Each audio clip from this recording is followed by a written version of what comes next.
Good evening, all. On behalf of the Gem and Jewelry Export Promotion Council, it's my privilege to welcome you all for today's webinar session titled Expert Talk on Banking. World has become a different place after COVID-19 impact. Economies worldwide are going through unprecedented challenges. India, being a developing economy, experiencing relatively more difficulties. The impact on lives and livelihood has become enormous since March 20. Being responsive and proactive government, many relief measures have been announced to contain financial stress at the instance of Ministry of Commerce and Industry, Finance Ministry. Reserve Bank has issued notification on COVID-19 financial package. The package is intended to protect economy, business, and above all, life and livelihood of all. Gem and jewelry sector, being high value export business, credit needs are relatively more. Requirements have increased due to COVID impact and consequent built up in inventory levels, elongation of receivables, and mounting cost of business as revenues have almost dried up. While extending sincere thanks on behalf of Gem and Jewelry Export Promotion Council to bankers, especially private sector, public sector banks like State Bank of India, Bank of Baroda, Union Bank, etc., for their proactive support in responding to business needs, we request Shri P.N. Prasad, Deputy Managing Director, State Bank of India, and Shri Gopal Singh Gusain, Executive Director, Union Bank of India, to share their knowledge through this webinar for the benefit of Gem and Jewelry members. Madam Rupa Datta has been a great support to our sector. Her views on finance and commerce related issues have been great help for the stability and growth of our sector. Now I would be sharing a brief introduction of the eminent panelists. Mrs. Rupa Datta joined the IES in 1986 and has served with a number of ministries, including Ministry of Commerce and Industry, Ministry of Women and Child Development, Planning Commission, etc. She is presently working as Economic Advisor in Department of Commerce from April 12. She has extensive knowledge on trade policies, WTO issues. She has also worked on vision document of DOC, in formation of action plan, studies of trade specific commodities, strategy, paper, etc. She P.N. Prasadji, Deputy Managing Director, State Bank of India, joined as probationary officer in SBI in the year 83 and rose up to the position of Deputy Managing Director in the bank. He has been operation level banker. On his promotion to top executive grade, he held an assignment of DGM and branch head with our Diamond branch at Mumbai. He was the Chief Executive Officer in Antwerp branch in Belgium as well. He has rich experience in corporate and international banking. Presently as Deputy Managing Director, he heads the Commercial Clients Group 1 and 2. He is also the current Chairperson of Coordination Committee constituted by Ministry of Commerce and Industry for Gem and Jewelry sector from May 2018. He has been great support in addressing many challenges on credit, insurance, etc., and every need that has been put up to him through COC in all the meetings that have been held. Shri Gopal Singh Gusainji, he is the Executive Director, Union Bank of India from 2018, September 2018. Shri Gusain is an associate member of Institute of Cost and Management Accounts of India and Indian Institute of Bankers. He also holds diploma in treasury, investment and risk management. As a career banker with the Punjab National Bank, Shri Gusain has exposure of 24 years of working in credit and risk management function extensively. He has held various key positions. Now I would request Rupa Datta ji to start and give us some few comments regarding the position where we are today and what is the way forward and what are her views on the same. Rupadita ji, if you could please brief us on the same, please. Thank you, Sanju bhai. Good evening to all participants and panelists. I hope I'm audible. Yes, yes. Yes, ma'am. Okay, thanks. I would like to start by saying that so far as the Department of Commerce is concerned, gem and jewelry sector is a very critical sector in playing an important role in our export portfolio. And as we all know, that the sector contributes about 7% of GDP and about 12% of exports. Exports for the year 2019-20 was $35 billion, $35.8 billion, as against $40 billion in 2018-19. And we obviously know that amongst other factors, one of the major factors is, of course, the impact of COVID-19, which has impacted exports all over. But what I would like to, when we come to conclusion, I would like to say that we always believe that there is a way forward and there are different ways of moving ahead. And somewhere we will be able to, while this is a problem and there are issues to be sorted out, but we can definitely look forward to a better tomorrow for this sector.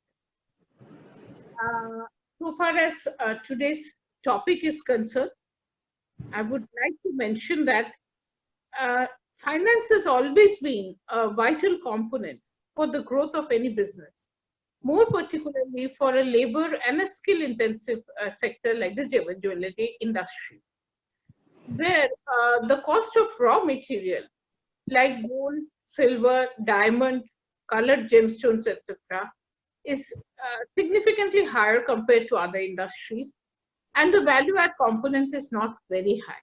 And there also in the sectors like diamonds and all also have a very high import content. Now, for any business to run, obviously, and especially an industry like gem and jewelry, the need for working capital is paramount. In this regard, Indian banks have played a very stellar role in the growth of this gem and jewelry industry in the last 4 to 5 decades for this industry to become a world leader. However, in today's times, as we all know, this industry is facing, this and all industries, and also especially this industry, is facing problems of widely fluctuating rupee, low margins, demand for a slowdown, and drying up of liquidity. Non-availability of cheaper finance at competitive interest rates and additional collateral demanded by banks has made the situation more difficult, and maybe sometimes the sector has become has lost its competitiveness as compared to its global peers across the world. So while this industry enjoys less than 1% of the total advances provided by the banks and was once known for its low defaults, but because of defaults, some major defaults happening in recent times, this industry is not enjoying a very good reputation right now. We know that banks are reluctant to provide loans to gem and jewelry sector, and they're asking for more collateral. And along with increased paperwork, and this is also impacting the MSME sector, especially the MSME units, which form about 75 to 80% of this industry. So working capital requirement has become a major issue. In this regard, I would definitely like to thank both the Prasad ji and Hussain ji for both the panelists, because there is a committee has been formed in order to address the issue of regular and continuous availability of bank finance. A banking summit had been organized in 2018 and in 19, and one of the outcome decisions was that there should be a coordination committee formed between all the stakeholders, government,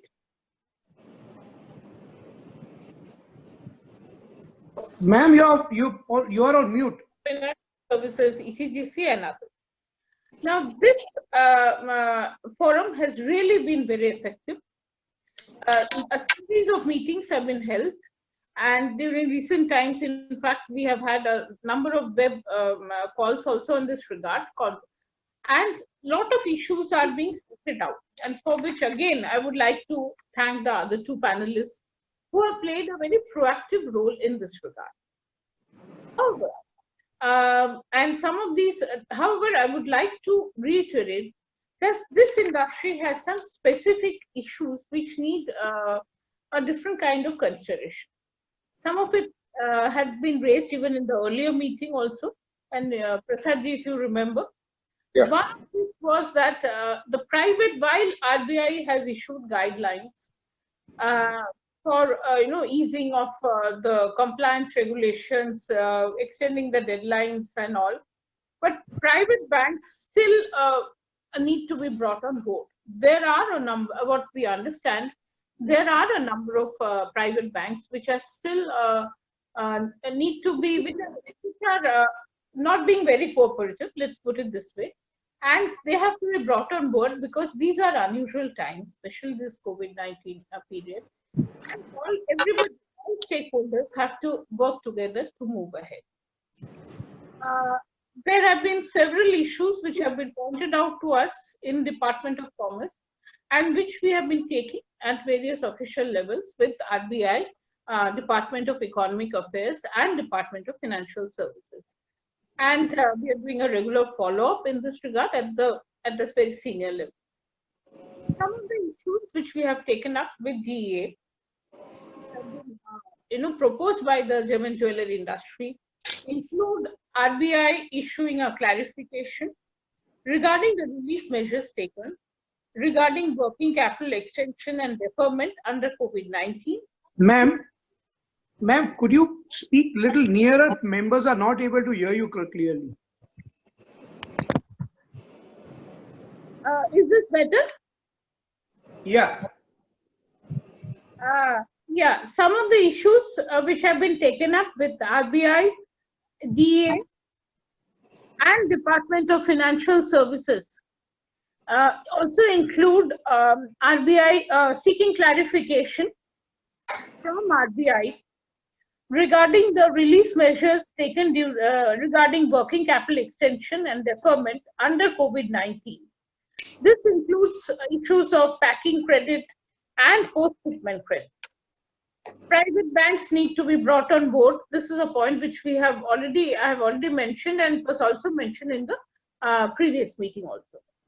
Since the gem and jewelry sector is a very largely import-based sector, so there is a need to reassess the credit limit in terms of dollar terms, especially in view of fluctuation in rupee.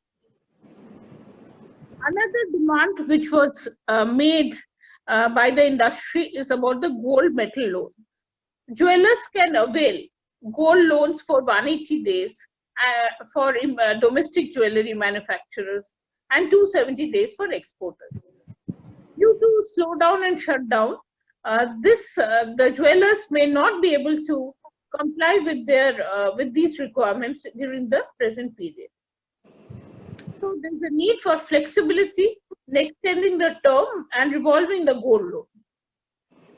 The usance period of letters of credit open for import of gold in any form may also be extended from the present 90 days to 180 days by the LC opening bank.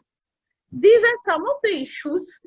Besides, of course, there are other issues in terms of import duty on gold and import duty on other products. These we are tackling at different forums. And as I've said, that Department of Commerce is in touch with all the other stakeholding departments and other concerned departments in trying to sort out these problems. But I would also request the other two panelists as to what are their views in this regard, and how are they thinking of sorting out these issues from the banking perspective. In fact, Prasadji, last time I think you had mentioned that you were thinking of having separate guidelines for the gem and jewelry industry. I mean, I know all of you have been very cooperative in this regard. So I would like to move on now. I've given the introduction and the basic pointers, and I would request the other two panelists also to give their perspectives from the banking view, and see how this we can all work together in a coordinated and cooperative manner to move ahead, keeping in mind the problems of COVID-19, and see how we can once again restart this industry and look towards higher production and greater exports. Thank you so much, ma'am. So now I would like to give to you the moment which we all are waiting for, to request Mr. Prasad and give his views on the, basically the government has been working tirelessly to manage the health crisis over the last 2 months. The lockdown has helped to contain the spread of coronavirus, but at the same time, it has impacted the economy and the business activity. To address these, various measures have been taken by the government and RBI to reduce the burden of liquidity of starved individuals, MSMEs, and corporate. RBI on 27th March, sir, has announced the regulatory package to meet with the challenges on COVID-19. What measures have been taken by SBI post RBI announcement, and your views on the same? If you could please give us some of your views on the same, sir. Thank you, Sanjay Bhai, and thanks for organizing for this webinar. I think it's very timely and also very important to get connected with the people. I also welcome the other panelists as well as the participants. Before I answer your question, let me put the things in a right perspective. Of course, the COVID problem which we are seeing has some origins almost 5 months back in China, and we have been in lockdown for the last 7 weeks or so. So, though it was initially started as a health problem, this issue has now spread beyond health issues. Of course, the government of India has acted very proactively, and timely lockdown has been able to help in containing the infection so far, unlike what we have seen in some of the Western countries. But we have reached a stage where we now realize that the virus infections are not likely to be subsiding or not likely to be away for a longer time, and we have to live with it. At the same time, we also need to see that the livelihood of the people of this country and those who are associated with the various activities, economic activities, are also not impacted. So all of us need to understand that we need to have a calibrated approach in opening up the economy and maintaining the health issues of the people of this country. That is the most important thing. In this regard, of course, we all know that bankers have been also in the forefront in fighting both the issues. In fact, along with the medical staff and also along with the other police and other members of the administration, most of the banks have been working. In fact, in State Bank of India, we have a 250,000 employees working across our 23,000 branches. We have reviewed that on a single day since March 25th, average, we have been having 125,000 employees have been attending offices. Despite the lockdown, despite the restrictions on movement, despite people being not permitted to work, 125,000 employees have been working from the branches. This is the number of people. Very unfortunately, 50 of our staff members have been tested positive, and very sadly, one of our employees had already passed away in this COVID also.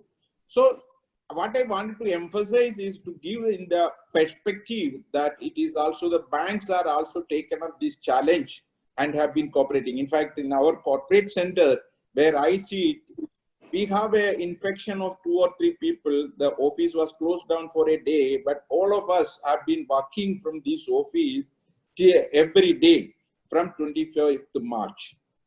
So this is the perspective I wanted to put in place, the importance we are given and how we have been cooperating with the government and the administration to ensure that the economic activity in the country, the banking activity in the country is not stopped for a moment.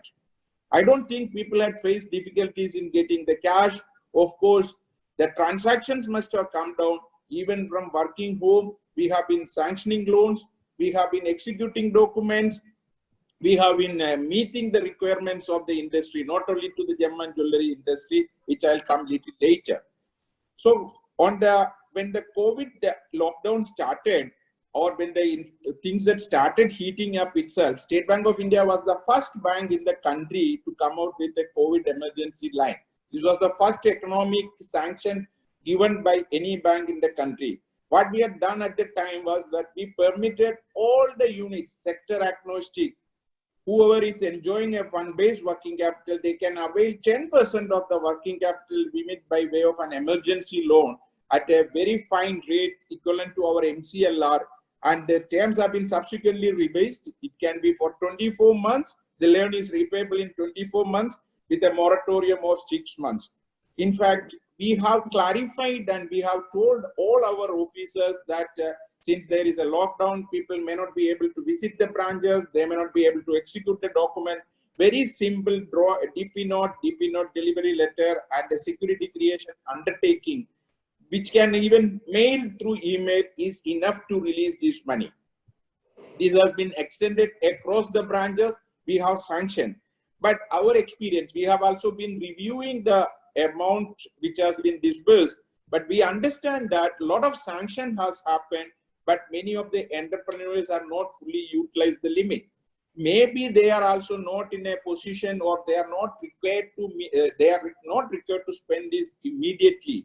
But maybe that is the reason the sanctions are more, the disbursements are less. This I am finding very surprising. The liquidity has been provided, but maybe the entrepreneurs are also waiting that to use the appropriate time, maybe to meet their overhead cost or the employee cost or any similar expenses, unforeseen expenses which has come in the way of their operations, regular operations. So no questions were asked for the general purpose only. It's not for any other specific purpose. This was the first thing. Then on 27th March 2020, Reserve Bank of India has announced certain measures. They have reduced the repo rate, they have reduced the reverse repo rate, they have reduced the CRR. They have done so many things in such a way that the liquidity in the system is provided for. So the liquidity measures have been initiated by Reserve Bank of India. They announced the TLTRO, that is the targeted long-term repo operations by which banks could borrow and lend the money.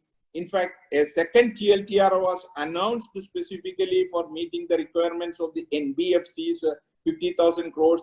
They also provided some other benefits through other measures to refinance some of the liquidity. So a lot of liquidity support has been provided by Reserve Bank of India in these times. But here again, what we have seen is that there have been some reservations from certain quarters to be very wholeheartedly release the funds. Maybe there was no demand. In fact, when I'm speaking, I can tell for sure that not a single proposal for this thing has been rejected or denied by my bank so far. And along with these measures, Reserve Bank of India also permitted moratorium on term loan for 3 months from 1st March to 31st May. And they also extended the period of term loan by 3 months so that term loan need not be paid immediately on 1st June or so. Similarly, the deferment of interest on working capital facility was also extended for the same period of 3 months, which gave a lot of comfort to the industries from falling into default. Added to that, the most important thing they had permitted the banks to do is that they permitted the banks to reassess the working capital facilities without inviting the guidelines of this 7th June circular, which otherwise would have been considered as a financial stress and would have been treated as a restructuring case, and asset status would have been in doubt. So that permission also has been given by Reserve Bank of India, that any reassessment of working capital on the basis of an extended working capital cycle is permissible, and we have been asked to do it. In fact, my bank, State Bank of India, had initiated the process, and we are told, say for example, a company which was enjoying, let's say 50 crores of fund-based working capital limit, 10% COVID loan is available upfront. Then assuming that they have 50 crores fund-based working capital, then they have 25 crores of non-fund based, let's say LC limit or limit maybe for metal gold loan or for their rough imports, whatever is the thing. We are told the things that they can permit interchangeability from non-fund based limit to fund-based limit up to the sanction level without any documents. Only a cash budget is required. Even the requirement of cash budget has been necessitated because the Reserve Bank of India made it very clear that any sanction done during this period will be subject to supervisory review. So a company enjoying these facilities without increase in the overall exposure, a convertibility from non-fund based to fund based limit was provided upfront. The third thing we had done is that we said, look, any company which needs more working capital in view of the extended working capital cycle, since their export proceeds may not be coming, their receivables are getting stretched, they need to pay for the raw materials which they had imported. So if there is a change in the working capital cycle, we can reassess the working capital cycle. We look at the margins, we can increase the credit period, we can reduce the margins and make available additional limits without inviting the status of a restructuring. This was also started initiating. In fact, if it's a sole banking, it can outrightly be done by the bank. If it is a multiple banking or a consortium, we are told that within 45 days, we should get a concurrence from the other members of this bank so that our security is protected. This was another measure initiated by the thing. Here again, what we have seen is there are a lot of companies that opted for moratorium. A lot of companies had opted for the deferment of working capital. Very few companies had asked for extension of enhanced or a reassessment of working capital. Maybe they are also waiting to assess the situation when the operation starts. Coming particularly to the gem and jewelry sector and the export sector, as Madam Ruba Dutta has mentioned, gem and jewelry plays a very important role in the economy of the country. It contributes substantially 7% of the GDP, and also 12% of the exports in the country is by this sector, and it's a very important sector. My personal association with this sector is almost 15 years, and by virtue of being the chairman of the coordination committee, I've been interacting very closely with the various stakeholders of the DJPC as well as the diamond trade, where DBS, Alrosa, or for that matter, most of the people I've been interacting regularly.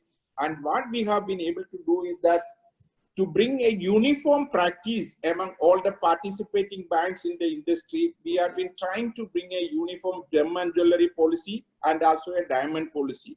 So this was SBI, State Bank of India was already having this policy. We made this as a uniform policy and circulated to other banks. Most of the banks had assessed, most of the banks had approved it. We had done it through the Indian Banks Association. We have been regularly meeting and trying to iron out the difficulties and bring uniformity in approach. In fact, we have been liberalized. In fact, we have liberalized the terms of collateral security, margin requirements, direct bill exports, and other things, so that to make it easily available and the credit is easily available. But unfortunately, what was happening is that, as Madam has mentioned, there has been a distrust formed in the past because of certain instances which has happened and which has put a question mark on the credibility of the things. But we have made it very clear that for a diligent and a very integrity of the customer is proven, there is no dearth of credit for credit. We will continue to extend the support to the sector. So additionally, of course, the minister, the Honorable Prime Minister of the country has announced a certain stimulus package. The Finance Minister is on a day-based day. She is also extending various measures and reliefs. Last 2 days, we have seen she has extended certain facilities to the NBFC sector, MSMEs, and DISCOMs, distribution companies. Yesterday, it was mainly for the migrant laborers and all. Today, I couldn't see. I'm also waiting for the day to come when there will be some measures which will be announced particularly for the export sector and for the gem and jewelry. then only we will be able to take a full stock of what is the stimulus or what is the support which is going to be available to the sector. Please note that this is an unprecedented situation, and there are three things involved in this. One is, of course, there is a risk capital is required. Somebody has to bear the loss, and there is a liquidity support is required. There is a monetary transmission is required. The risk capital, the government has shown its prowess to provide the risk capital by offering guarantees. They have been willing to give guarantees for various activities. So that is the risk capital coming. The Reserve Bank of India has been providing the liquidity support by various measures. It has happened. And the transmission has to happen through the banking system in the country. And I'm sure with these measures, all the three things have been fully, clearly established. In the coming months, you will see more transmission happening to the sectors, including gem and jewelry sector. So I stop it here. Going forward, we'll definitely discuss more about what are the problems we are seeing in this sector, how we should overcome it, and what as banks we can do for the sector. So I'm looking forward to more interactive session, more interactive answers and questions in the coming time, in the next few hours, 1 hour or 30 minutes, whatever time we have got. This was as an opening remark from me. So let's see how the discussion takes shape. Thank you so much, Prasad sir. So now I'll request Hussain sir to please give his views to the members, what they feel from Union Bank of India and how we should go forward with these issues which we have on hand. Good evening, all panelists and all the members who are attending the webinar. Banking industry, as you have been seeing, that not only for the export but for all section of the society has been standing solidarily with the people and society in India. Now, as a sector, as a COVID, this has thrown some challenges which we started with some unknown waters, but have not been able to finalize as of now that where we will be, what actually will be the situation. But considering the situation which started somewhere in the month of March with the first lockdown, the PSU banks and the Union Bank, along with the PSU Bank and SBI, the Union Bank has also formulated a scheme for helping the customers to come out of the cash challenges or come out of the immediate liquidity challenges. The Government of India has infused as Madam Datta has said, that there have been a lot of demand, there have been a lot of requirement, but the question here, what we feel as a remark challenge is that, have we all understood that what is going to be the ultimate impact? Because today we are still in the midway, and I would not say even the midway, we do not know where exactly the tunnel will end. Now the question is, at this point of time, we all should take, including the members of the Export Promotion Council, as well as the bankers, all stakeholders in the government, all stakeholders, that we are now in the COVID-19 situation, running into uncharted waters, and every time we cannot wait for the end of the tunnel. We all have to pass through this time, providing whatever is available at this point of time and looking into that what can we do for the future. Now, my issue that we have been providing the liquidity, as Mr. Prasad was telling, we have been providing the 10% liquidity. We have been also proactively looking after converting the non-fund based limit to the fund based limit.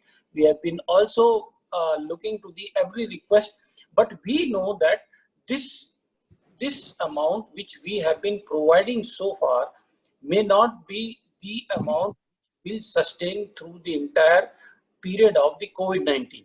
So we have been proactively looking into all these issues and finding out that whether there is need to reassess the entire limit and provide the better and the larger facility to the customers. Now, in that case, the customers also have to look into, and we are fully aware of, that this does not depend only on the COVID situation in India.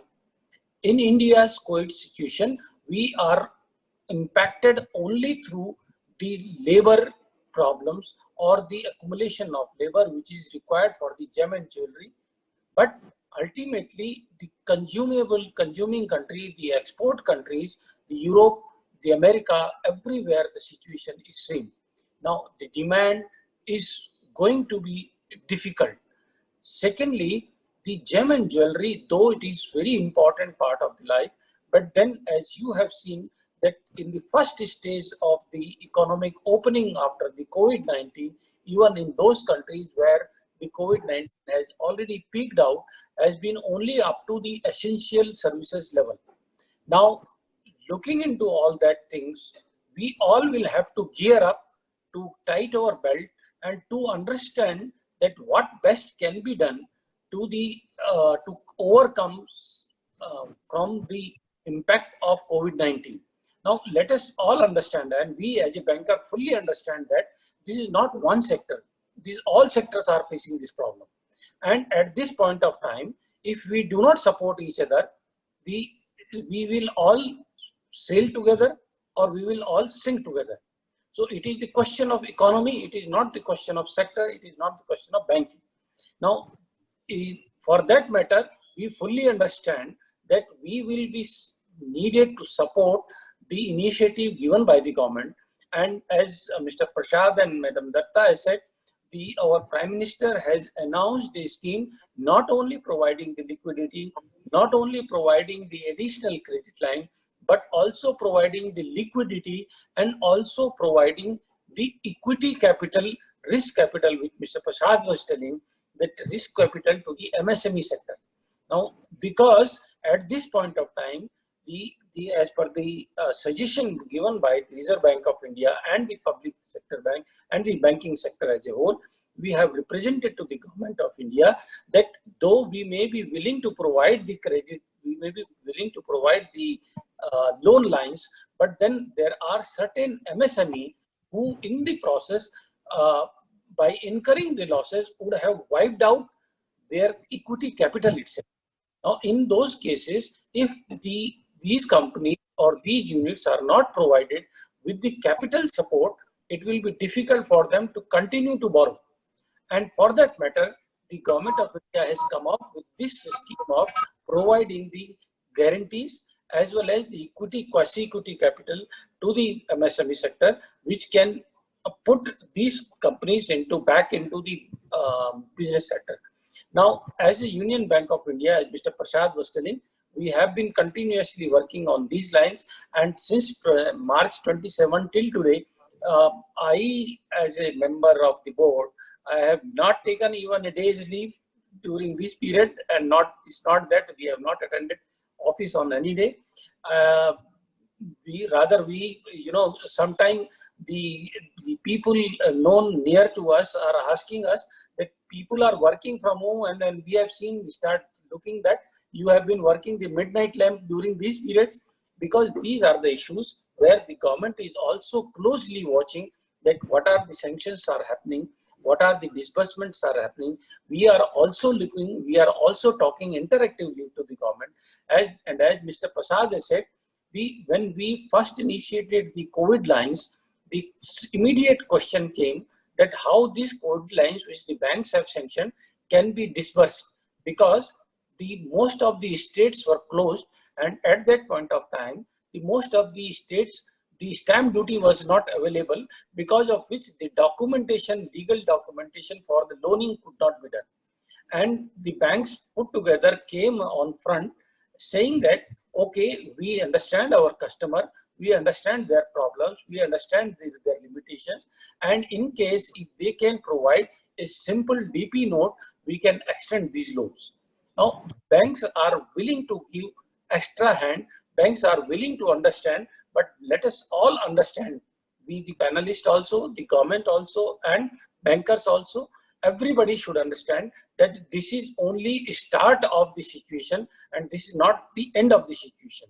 So we all have to keep hands together, and at this point of time, I would I would sincerely request every member who are listening here, whether it is part of the government or the banker or the business fraternity, that this is the time when all of us should be very transparent in dealing with each other. Tell what are the problems. We will also have problems. You will also have problems. But together we can always sail all these problems, and then the solution can be worked out the best way.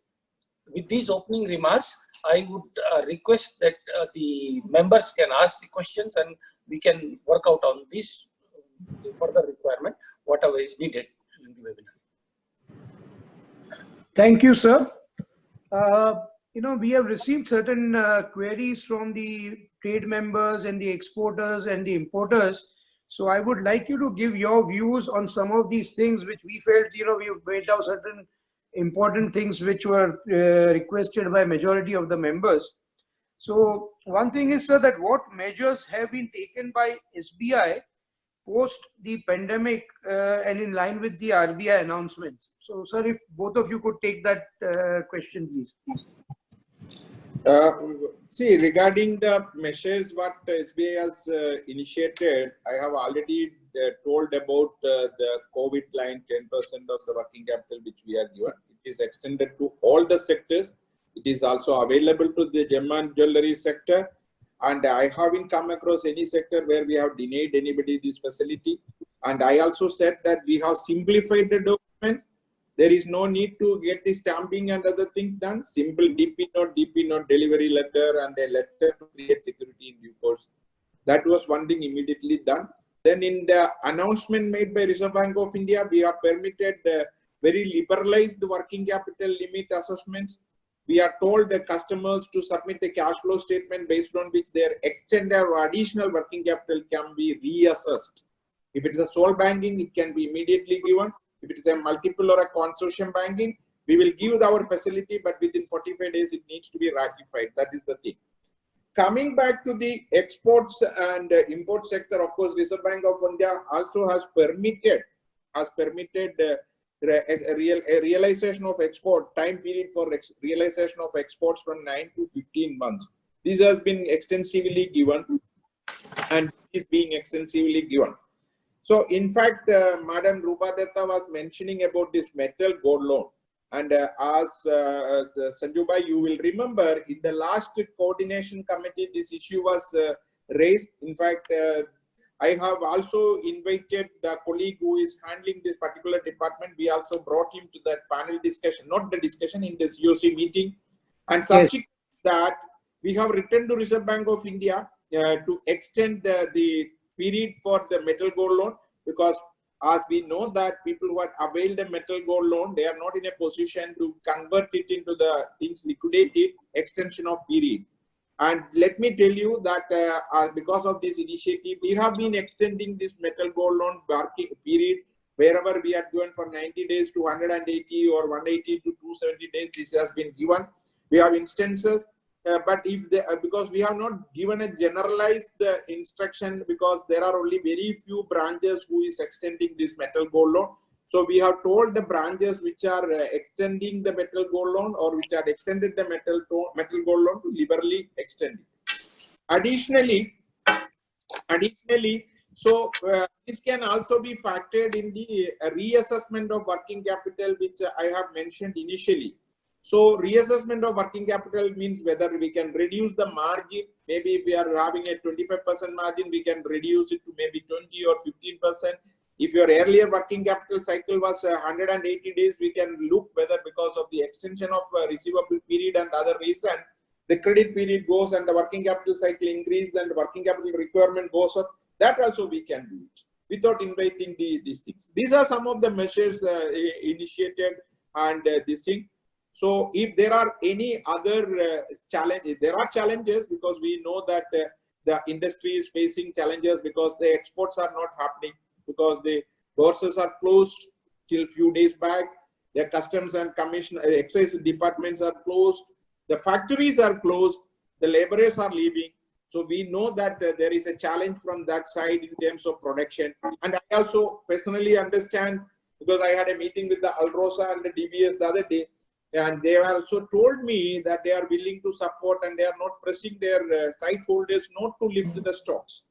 So, and I also understand that industry has done a self-discipline by announcing that they will not buy more stocks, so that the consumption can be and the demand can be preserved. And as and when the markets open globally, the existing stock can be lifted and used. So a collective effort, not only from the banks or the government, but from the industry and various stakeholders is required to turn it around and come back to normal life. And I'm sure with these things, we'll be able to make it more better and fruitful in the coming months. Sir, in line with, thank you for this. Basically, in line with the DFS guidelines, which actually were taken from the State Bank of India COVID policy, majority of the banks, I think so, are falling in line with that.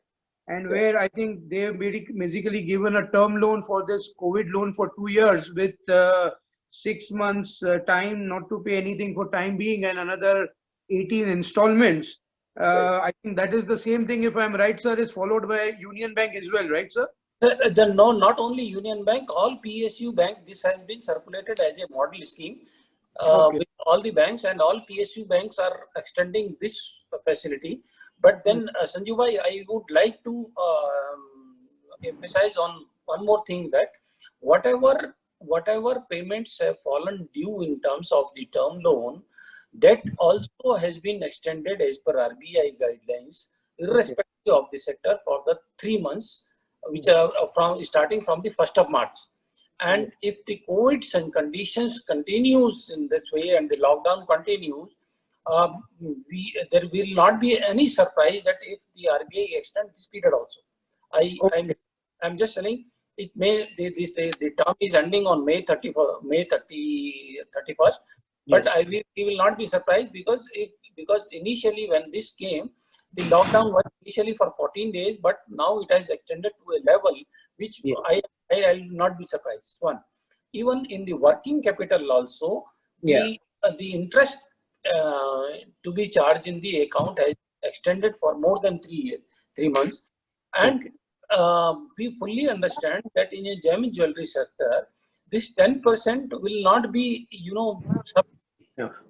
and even converting the LC non-fund based to fund based will also not be sufficient. So, as Mr. Prasad has said, that we have given clear-cut guideline. My board has approved a policy that in case of a gem and jewelry sector, we will allow a relaxed assessment, and so that they can avail a higher finance. But simultaneously, we should also understand, as Madam Datta was telling, that gem and jewelry sector is one sector wherein the value of the goods are very high, but the net added values are not that high. And technically, if the working capital cycle get elongated, then probably the value addition or the profit margin get consumed by the interest charge on the working capital itself. So for that matter, there has to be some working out in terms of the government subsidy, in terms of this interest subvention or something like that, because unless that happens, when we increase the working capital cycle, ultimately the interest burden falls on the exporter. And if the interest burden is more than the amount of value addition which you have made through the export, or amount of the profit which you have made out of that export, then again it becomes the zero-sum game. So we will all have to look onto all these areas. And when we talk in terms of extending the working capital, now today we have extended the working capital by 90 days. But are we sure that within 90 days the cash flows will start happening? Now what will happen after that? So all these questions we will, today, as I said, this is a condition where we are all working on a uncharted territories, and we will always have to plan for next 60 days or 90 days. Now, what will happen after 90 days, that will be decided there, reaching there. Yeah. But every day we will have to decide on that. Sir, just for the members' knowledge. Sanju bhai, can I come in for a minute? Yes, please. Yes, please. Firstly, I would like to really thank and compliment the work done by all the banks being part of the essential services. And I think, Sanju bhai, everybody should appreciate the efforts, especially as mentioned by Prasad ji and Hussain ji also, that during this lockdown period and in spite of so many problems of whatever transport and others, the essential services were maintained, the banks were working, and we did not face problems.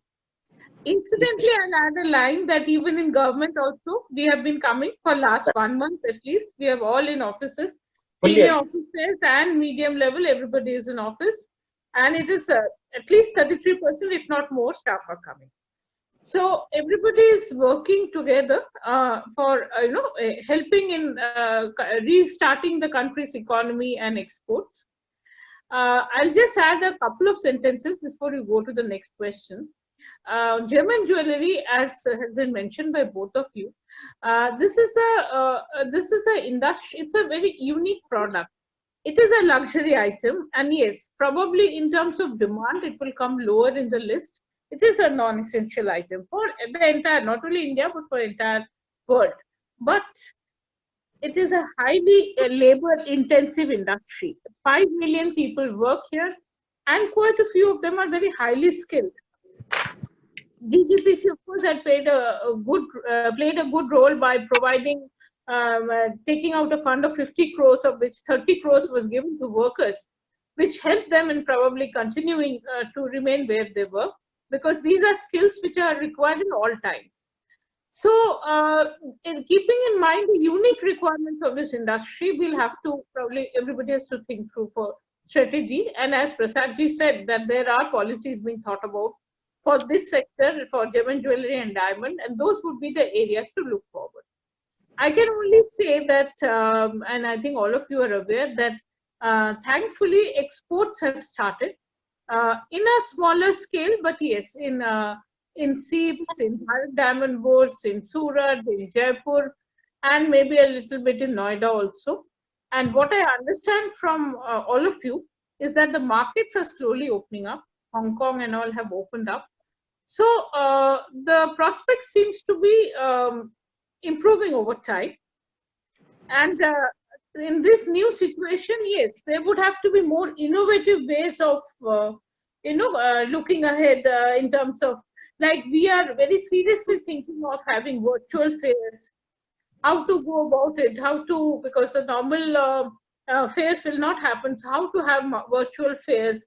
How can all stakeholders be brought on the same platform and see, government, the missions, the gem and jewelry exporters and all, and see how exports improve.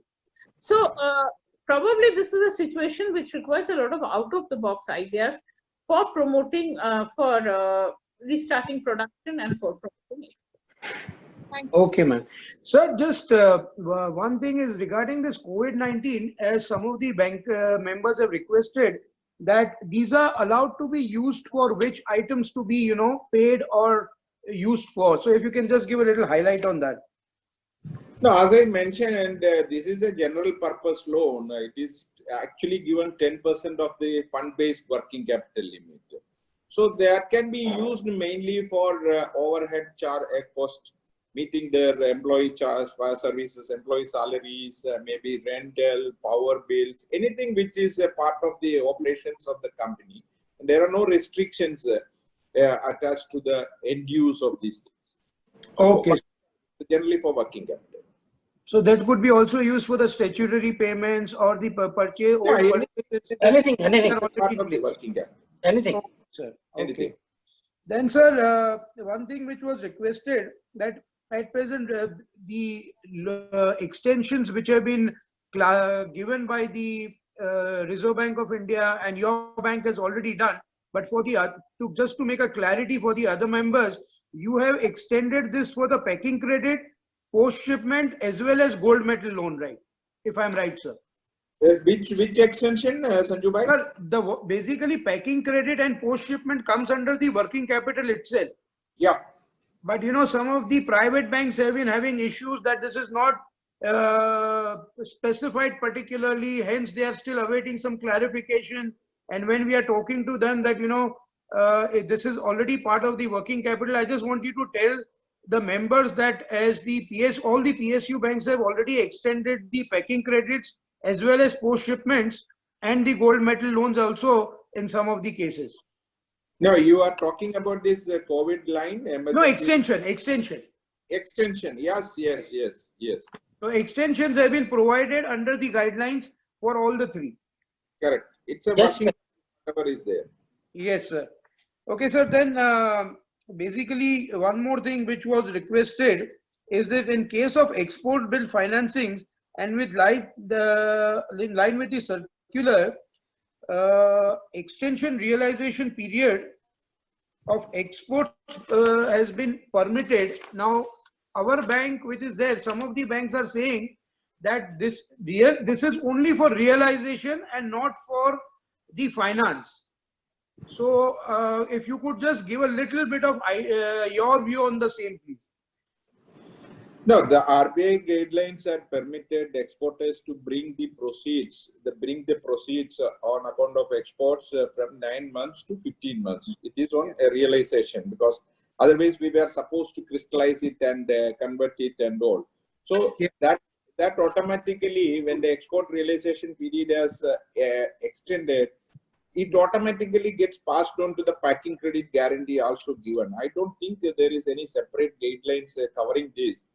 I don't know where maybe some private banks are interpreting it. If there is any further clarification required, we can definitely take up through the forum of IBA and get this rectified.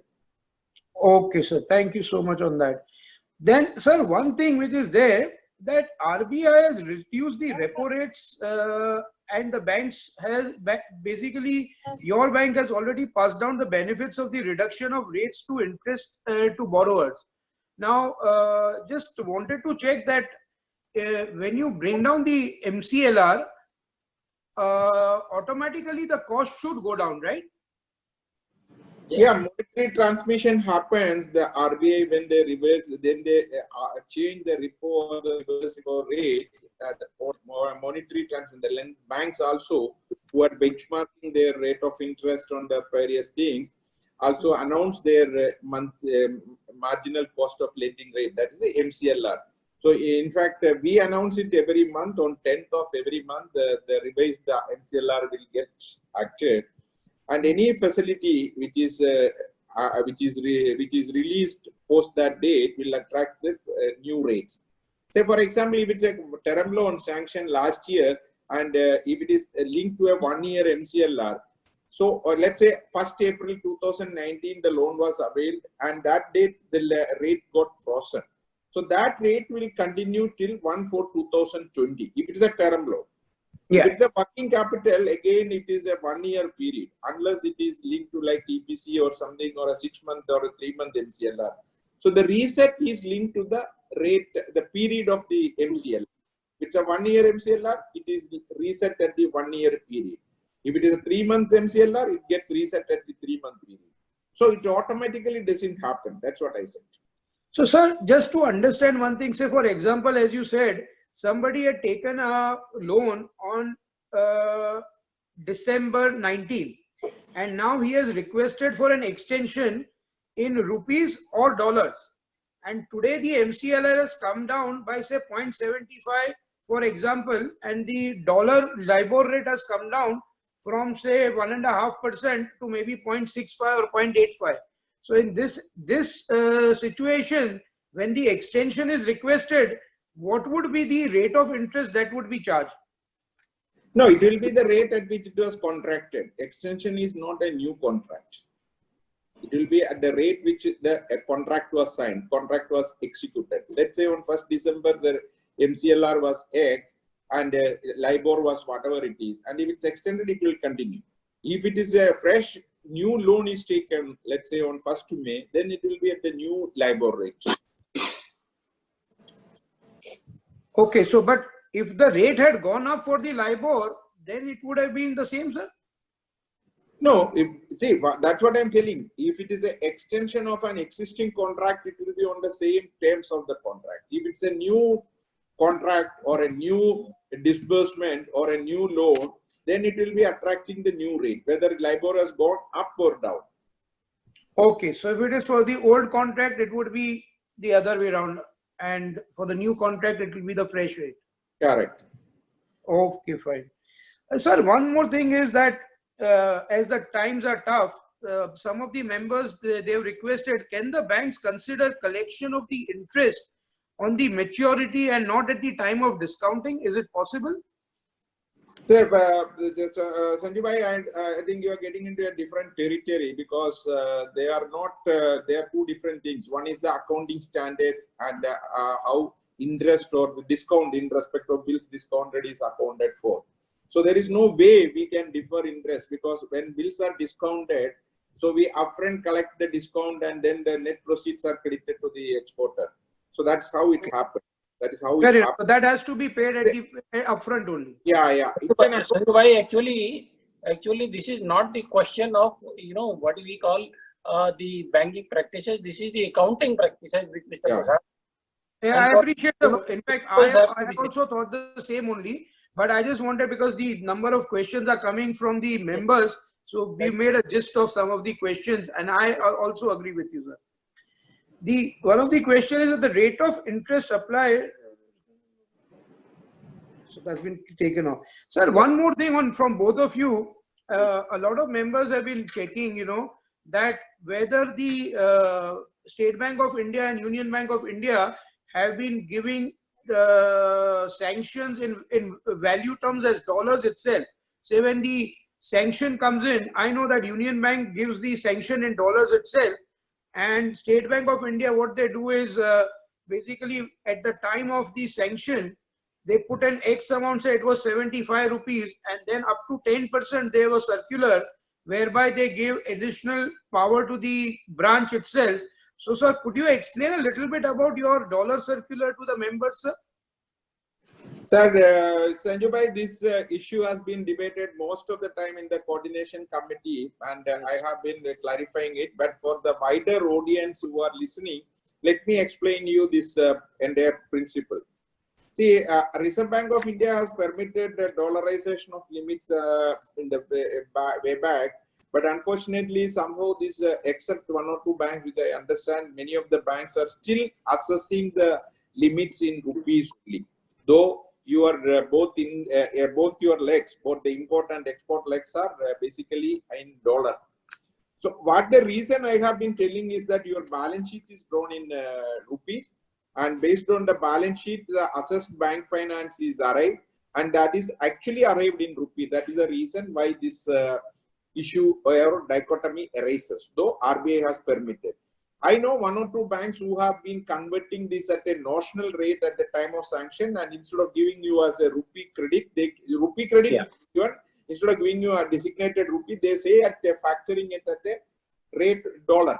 Say for example, 70 crores is the limit. Maybe they will give you as a 10 million when the rupee when their notional rate on dollar was pegged at 70 rupees. So yes, like that. In State Bank, unfortunately, we are still not gone to that model, because we are still working out in that aspect, and there are reasons also why it has not gone. But to help the exporters and help the industry from the fluctuations in rate, in rupee dollar rate, we have provided 10% of the sanction limit by way of an ad hoc facility to be given to the borrower. Say if 70 crores is the regular limit assessed for an exporter, we give you another 7 crores, 10% of it by way of an ad hoc limit during the currency of the loan. This is mainly to ensure the fluctuation in the foreign currency. So that is how it has been advised. But I'm sure going forward, when we develop the capabilities to track this in the dollar terms in the books of accounts and also in our systems, the limits can also be designated in dollar. This is the position prevailing in State Bank of India. So, but dollarization of limit is permitted by Reserve Bank of India. Yeah, that is the RBI circular of 2013, sir. Yeah. Okay, sir. One more thing is that a few members have requested that RBI has laid down the guidelines for the gold card scheme for the mismatch of cash flows, and the people who have these gold card get eligible for the additional limits if required during the business period. So if you could just say, what Union Bank I know has been doing it. So if you could just give a little bit of guideline on that, sir. No, Hussain. see, as a gold card holder, the RBI scheme itself and every banking scheme itself entitles a exporter to have a better terms and conditions, the relaxed assessment and relaxed funding. Now, wherever the exporter is a gold card exporter, there is no issue of not providing any relaxed conditions, better rate. These are the purpose of the providing the gold card to exporter was this only, so that we can identify the standing of the exporter. Now, Yes. in that case, wherever the exporter is having a gold card, this is marked in the system and that is available in the files of the bank. And wherever there is a gold card holder comes for a additional request or ad hoc request or any kind of a relaxed terms and condition on account of whether there is an immediate requirement on account of the urgency of the fulfillment of a order, or on account of a additional order received which has to be executed. These are the purpose of issuing gold card was that only, that the gold card members are taken in priority, and at Union Bank of India we do look into the priority of all the requests of the gold card members. Okay. Sir, one more thing which is there, State Bank of India and Union Bank have been doing the needful, that whenever now the documents in these lockdown times are not able to be, the original documents we are not able to submit to the branch. So basically when we scan the documents and send it to the branch, majority of the banks, especially the PSU banks as well as private banks, have been doing, but some of the banks have been insisting for these things. So could you just give your view on that how our bank is doing the needful? Now, in fact, this question, one of my colleagues or a friend has just sent me about the export, how the exports will move in the coming days because of the COVID. I think this is a lesson we have to learn, because going forward, also we have to practice some of the things which we are learning. One, of course, the main thing is that the normal life is going to be definitely changed. The social distancing and digitization of documents and other things also is going to come into place. So I think industry as well as the various stakeholders, including the banks and the customs department, all need to change, and we have to move more towards the digitized way of handling documents, because physical handling of documents has got its own deficiencies. So we may have to see the challenges. See, today we are sitting in different parts of the world and we are able to exchange views without any difficulty. Otherwise, for a coordination committee, you have to go and book a room, then we have to call and all. But when did we learn this? In the last 40 days, we now learned that this is going to be the thing. Otherwise, somebody will be traveling from Jaipur or Delhi. Rupa Datta ji will be coming from Delhi, or Mr. Pramod Kumar ji will be coming from Jaipur, and somebody else will be coming someplace. If I am going somewhere else. So, going forward, there will be a lot of changes. But digitization of documents and acceptance, the platform need to be developed. I am sure there one or two things which will happen post this thing is that physical movement of documents will come to a very standstill.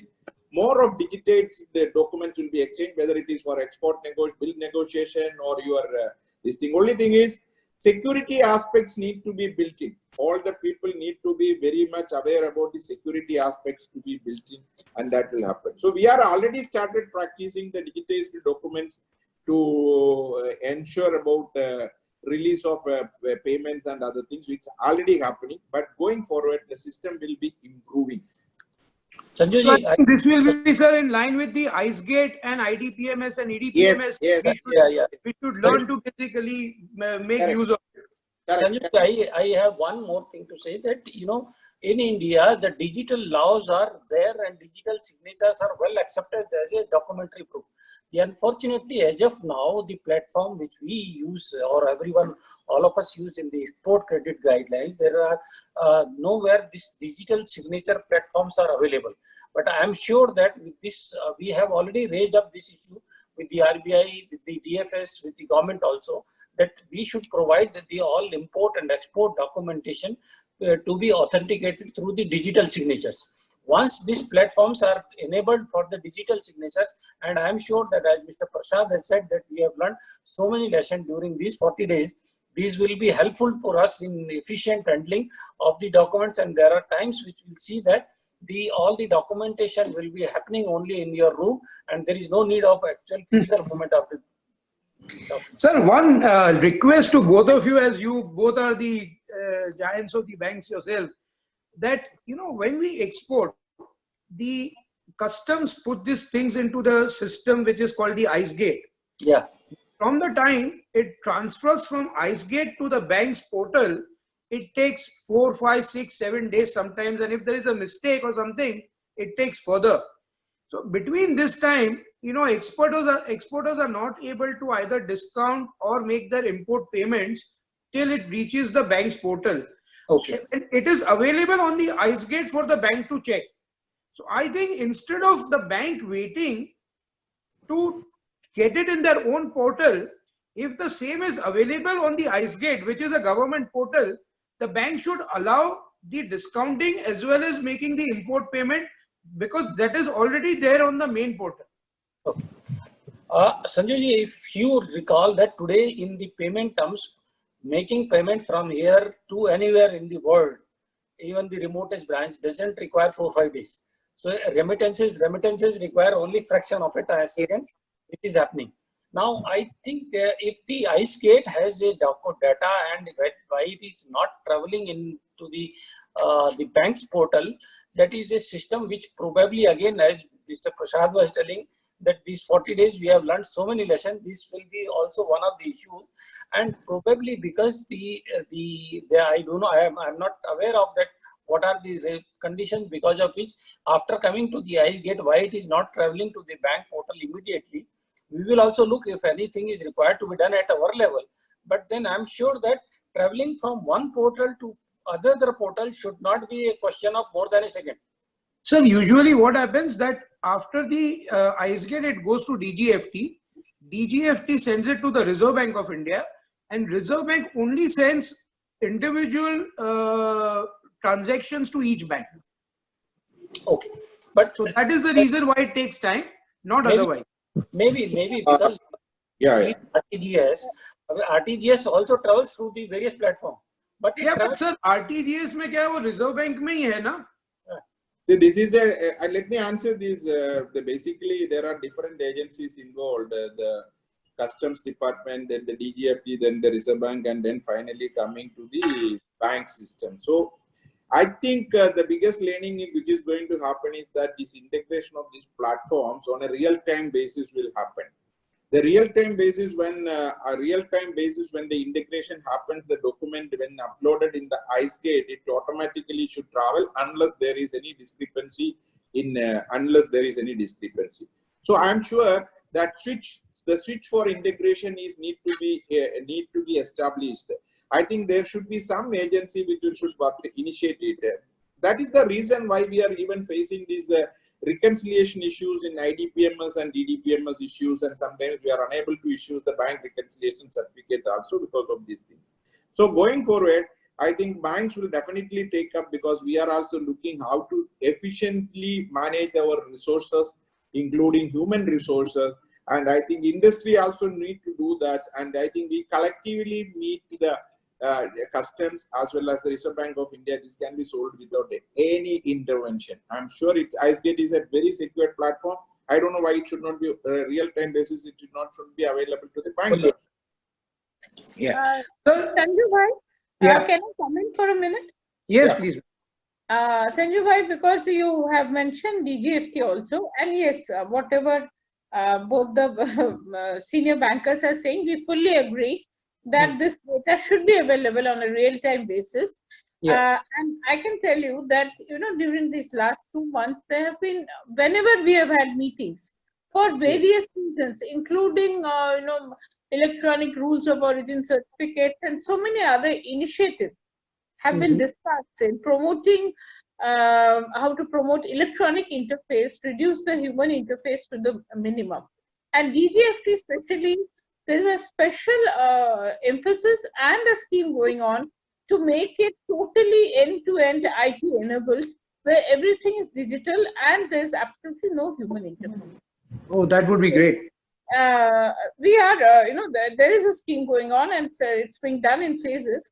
So given this background and the point which was mentioned, I would suggest maybe you can also send us a letter, and I can personally talk to DGFT as well as other senior officers and see how we can reduce this time period and put it on as Prasad ji is saying, on a real-time basis, so that this 5 to 6 days is, I agree, for a business to run, and especially in today's world, is a long time. So if you can bring, give us briefly but succinctly what are the issues. Okay. So, Sanju bhai, I think you should, this is one of the best results of this webinar. So you got a solution for the problem. Yes, sir. But, Okay, sir. One thing. Madam she from the ministry, it can be helped faster, and no better occasion than this to get it streamlined. We will put this up immediately, sir. Yes, Sir, let it be an action. one of the question which is coming, that the banks have sanctioned limits. Now, what is happening, that members are getting payments and they have certain business which is on collection basis, but due to this pandemic, they have had to extend their bills. Now, what is happening if the bill is already there for 90 days, and if somebody comes to the bank for discounting, now he is requesting a banker to extend that bill, say, by another 2 months, and then asking that to be discounted. So can that be looked into, is one part. And second is that in these tough times, you have certain amount of limits which are in PC and post shipment. So can that interchangeability be at least given to the branch, so that, in these tough times, if where we have people have extra stock, or they do not have the extra exports which they have done, then at least in these times that could be helped into. Now, let me answer you this straight away. In fact, in certain instances, when customers had approached for increased pre-shipment credit and converting part of it from the post-shipment credit, we had permitted it, because this is both are only a part of the working capital which RBI has already permitted the individual banks to take a view based on the requirements. Maybe Okay. the bank, in our case, we have been asking for some cash flow statement to substantiate it. I mentioned in the beginning that these accounts are subject to RBI supervisory review, and since the banks exercise judicial control on these aspects, that is why a cash budget is required. Shifting from one pre-shipment to post-shipment credit or vice versa is not a problem. It is a part of the assessed limits. Okay, ma'am, one question to you would be that a lot of members are MSME members, having business which is where the finance is required is less than 5 crores or 10 crores. They are already giving collateral or ready to give collateral, which would be in excess of 50, 60, 70% or even 100%. In spite of that, they are not able to get certain loans which are there. And, as you said that there have been issues which were there in last few years where the credibility was taken away. But, in all fairness, we all know that those two people who had done the needful or whatever happened was in line with the LOUs and nothing to do with the business. And majority of the people who are in this trade did not even know, I would say up to 95%, that anything like LOU exists in the form of finance for diamonds or jewelry. So, you were talking of something on Nirvik or something which was to come for the MSME. Is anything coming into process for that, for the ECGC, so that they can get these facilities at the earliest? Since the scheme is under consideration, so I cannot give a lot of details.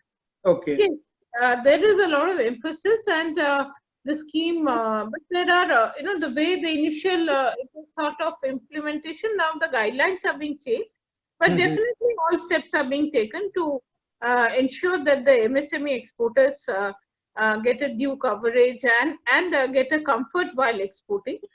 As you know, yesterday only the notification came that the interest subvention scheme has been extended for 1 more year, which primarily focuses on MSME exporters.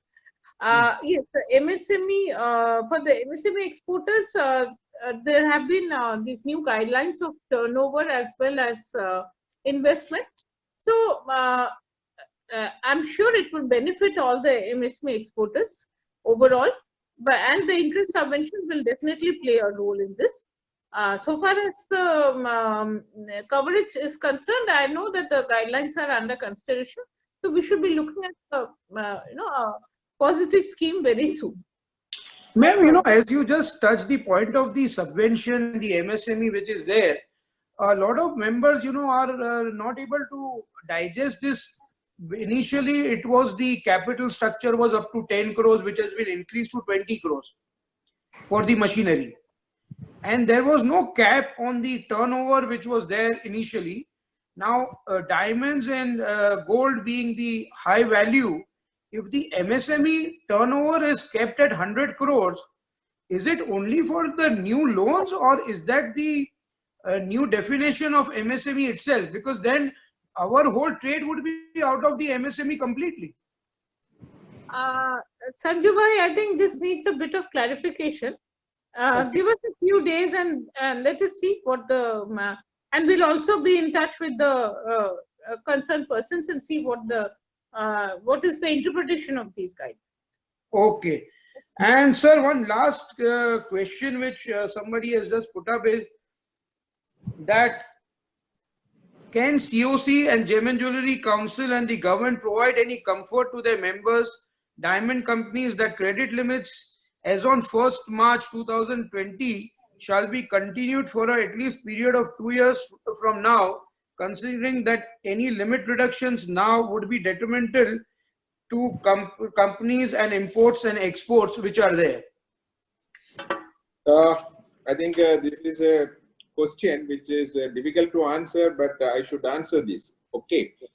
See, as I mentioned at the beginning, this coordination committee itself was formed basically to have a uniform practices among the banks. I know that in the last 2 years, we have covered a long distance. We have been able to bring common practices and bring common collateral security norms, margin norms, and so many and so much. But unfortunately, the industry, because of various reasons, there has been a question mark on the trustworthiness of the industry, and also there was some distrust. This has been coming in the way of the exposures by various banks. So if you look at the banks which are having exposure to the sector, I'm speaking particularly the diamond sector, basically there are only very few banks, which include some of the private sector banks also.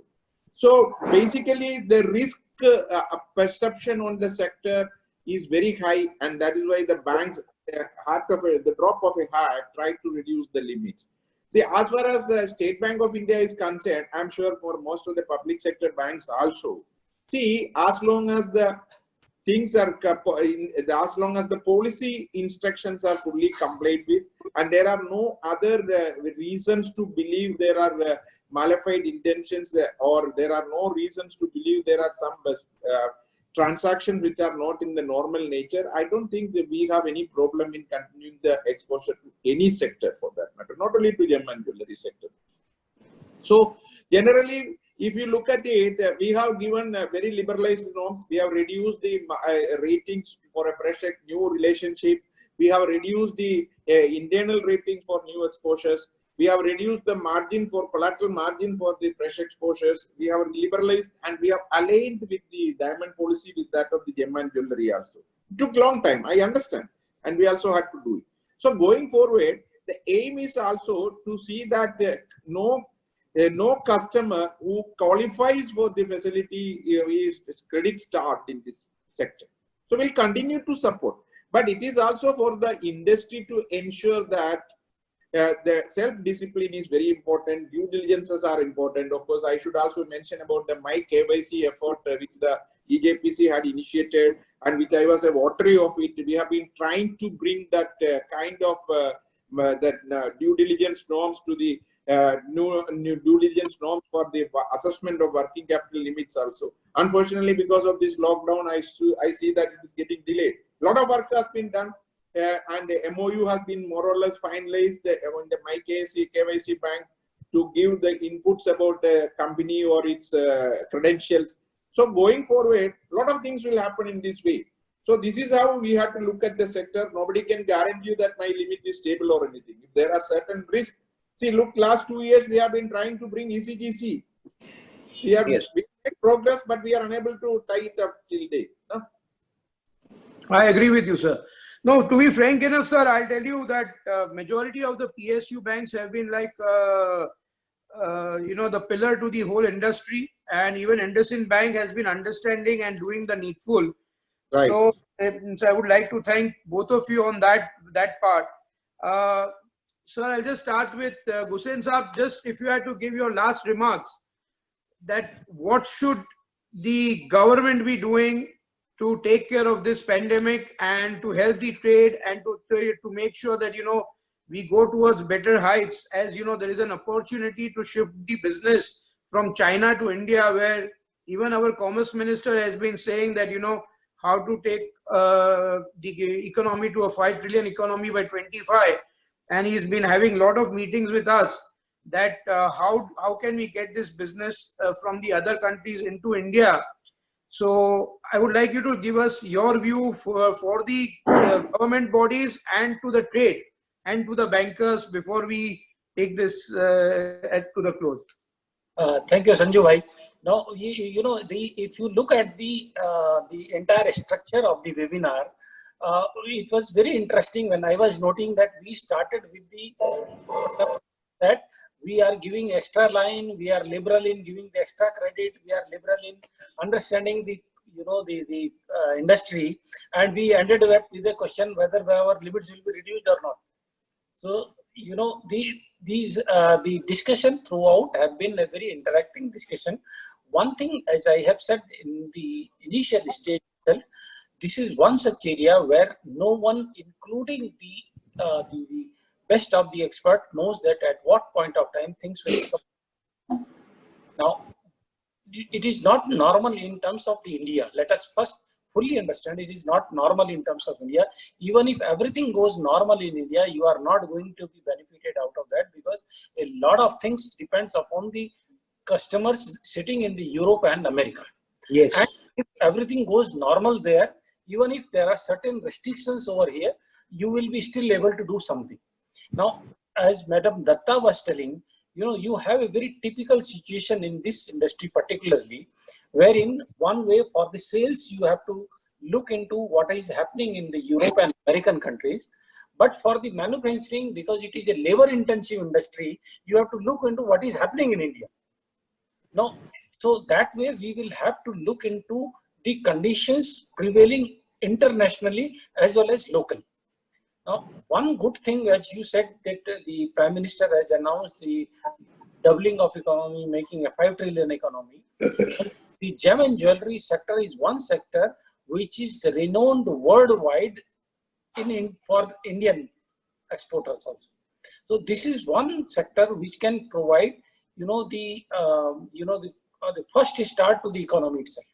Yes. And that is why I personally feel that each one of us has a responsibility to ensure that this sector remains in a very vibrant color, because this can provide a first head start. Of course, yes, as all of us have agreed that this is being a non-essential sector is going to get impacted a lot and would require a lot of hand holding, because if we do not do it hand holding, the name which we have earned in the past in the overseas market through the gem and jewelry should not get. There are other countries who are also looking to they replace the position which India has with the lot of efforts of all the members have earned during the year.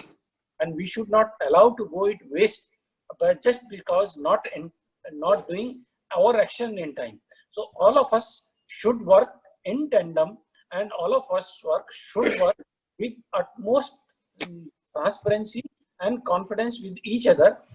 I assure that as a banker, we are very well equipped by the government of India. Sanju bhai, I would tell you one thing, despite the fact that during this pandemic, we have acquired 2 banks. Yes. Merger of the banking. But have you ever seen any disturbance in the business? No. No. That is the strength of the banking industry. That is the commitment of the banking industry to the nation, to the industry. And I'm sure that we are fully geared up. We have been supporting the industry, and we will always be supporting the industry. There is nothing called a discrimination to any industry, including the gem and jewelry. And the only thing which I would like to conclude at the end is that the COVID is providing the opportunities in all the areas. There are new opportunities in all the areas. As Mr. Prasad has said that 40 days before we have not thought having a meeting on the Zoom, but today we are doing. Now you have today we have come up with a very good lesson of the webinar, that there is one area which requires urgent fixation, where the movement of the documents from IceGate to the bank portal should happen frequently. And there is also time for us to understand that how to support the industry and where to look on to all those areas where we can support the industry, by which the industry can flourish. And of course, when the industry flourishes, the bank automatically flourishes. I agree completely. So in fact, under the leadership of Raj Kiran ji, Union Bank has always been very supportive. And I think even the merger has been very smooth enough. Now I would request Prasad Saab, if you could just, not only as a banker, but as a COC chairman also, I would request that if you could guide the bankers as well as the traders, that what is the way forward and what are your views to the same. Yeah, Sanjay bhai, one thing, all of us are very senior people. What we have to understand and we know is that there is no shortcut in life, and there is no shortcut in any sphere of business also. So we have to preserve our discipline, and we have to be doing our business more disciplined. That is one thing. The second thing I would tell that liquidity, you have to preserve the liquidity. You need to preserve the liquidity. So you have to be very cautious when you take a decision, because nothing is in your hands. The raw materials are not controlled by you. The supply of raw materials are not controlled by you. The prices are not determined by you. The finished goods, most of the finished goods are sold abroad, where the market is not in your control. It depends on multiple factors. The currency rates, the fluctuations are not in your hands. So nothing is in your hands when you are taking such kind of a business or a risk. Basic thing is that discipline is very, very important. And also you have to preserve the liquidity. This is the basic fundamental principle any businessman should do, and more so in these times. But coming back to the challenges basically what I understand is, and what I had read is that basically the industry employs a lot of laborers, migrant laborers. I was reading an article from the DBS which says that this reverse migration of laborers is a cause of concern. It is threatening our predominant position. I think industry needs to realize this, and I really don't know, because these were reports of people leaving factories in Surat. Maybe right now there is nothing, but then getting back these people and starting operations is a challenge. The second challenge, new norms will come. The way the people had been huddled together and working together, it may not be permissible. Then you may have to have some social distancing, and there are more needs to see that how the industry takes shape. So that will be another challenge. But the positive is that every crisis gives an opportunity. The opportunity may be also coming, that like digitization may happen, physical movement of papers may be stopped, your need to visit an office will be reduced, you may sit in your house, your office space requirement may be coming down, you may not need that many number of employees. So there is a way of these things. So as regards the banking system is concerned, we are there to give the liquidity. As I mentioned earlier also, the risk capital is being generally taken by the government of India. The liquidity is provided by the Reserve Bank of India. The transmission happens through the banking channels. This support will continue to be there.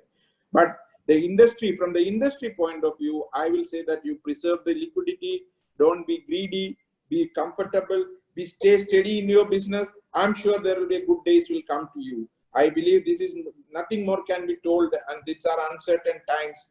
And I hope that one more thing I would say that even if when the economy opens up, in India, the consumption will go back. The consumption will go back because people have the ability to come back and consumption may rise. Of course, you are in the value chain of consumption, you are in the high end of the value chain, but the requirement in terms of need, you may be low at the bottom of the need. But in India, consumption may go up, and maybe in countries surrounding us also the consumption pattern, China and other places, it may go up, and you may have new markets coming up. So wait for these challenges, wait for the opening opportunities, no shortcuts, keep your liquidity, do business disciplined way. This is the only solution to survive. Thank you, sir. Now, ma'am, coming to you, I would request you to please give your views, and then, we'll close this in line with, as Piyush ji has been telling, and I think you've been advising how to take the things forward to get business into India. And some of our members thought that, to get some of these opportunities, it is very important that the compliances and the ease of doing business and the infrastructure needs to be given, and how that could turn into reality. If your views on that, ma'am, please. Thank you, Sanjay bhai, and a lot of very warm thanks to both the bankers. It was so informative and so interesting, and I fully agree with the concluding comments made by both of you. I would like to conclude by saying that, as was mentioned, every crisis throws an opportunity. There are a couple of overall issues, with global issues which are emerging, is that the whole concept of supply chain management is for a change. The way the entire supply chain management was done earlier, I'm not talking about only gem and jewelry, but for the country as a whole, for many industries, it's going for change. There would be many more localization, a different way of doing things. And there is also an interesting phenomena is, since almost the entire world has been affected, so maybe different countries we can learn from different countries, and different countries can learn from us. So there would be these best practices which would evolve, and we have to see how we as a country can adapt and use these best practices. Now, coming to the gem and jewelry industry, as has been mentioned, yes, liquidity, working capital, these are critical issues. And so is the need. I'm very happy that Prasad ji mentioned that eKYC initiative. This is being monitored at the highest level. Even the CIM and others also monitor it. It's a very creditable initiative. And what is required for this sector, which we have been mentioning in various forums, is end-to-end accountability, total transparency, and complete auditing, and ensuring clean accounts, so that it helps the government, it helps the banks, and it helps all stakeholders to come together on the same platform to promote this industry. And so far as the industry's future is concerned, we are constantly, working. There have been series of meetings for reforms in various sectors, which includes gem and jewelry. Most of you would know about it, but we are really putting in a lot of efforts on several issues, such as e-commerce, trying to bring better standard operating procedures, how to look for trading through the special notified zones and other areas, how to make manufacturing more structured by promoting more of common facility centers, and so on. There have been several suggestions received from industry, which we have been promoting at various forums, and trying to move these towards fructification, so that the industry has more positive also issues to look forward to for promoting industry, exports, manufacturing, as well as employment. And government is always there for you, and we are all part of the same. We are different stakeholders in the same process, with a common end in mind, where we would like to promote our country and economy and exports for the future. Thank you. Thank you so much. So I think with those comments from all the three panelists which we have, I would like to conclude and thank you all for giving your time and the views to everything that we wanted to know about. So I thank all the participants on behalf of the Gem and Jewelry Export Promotion Council, and we hope to have some interaction sessions down the line in next few weeks or so if required during this pandemic. Thank you so much, everyone. Thank you. Thank you. Thank you. Thank you, Sanjay bhai. Thank you, Thank you. Rupaji. Sanju bhai. Thank you.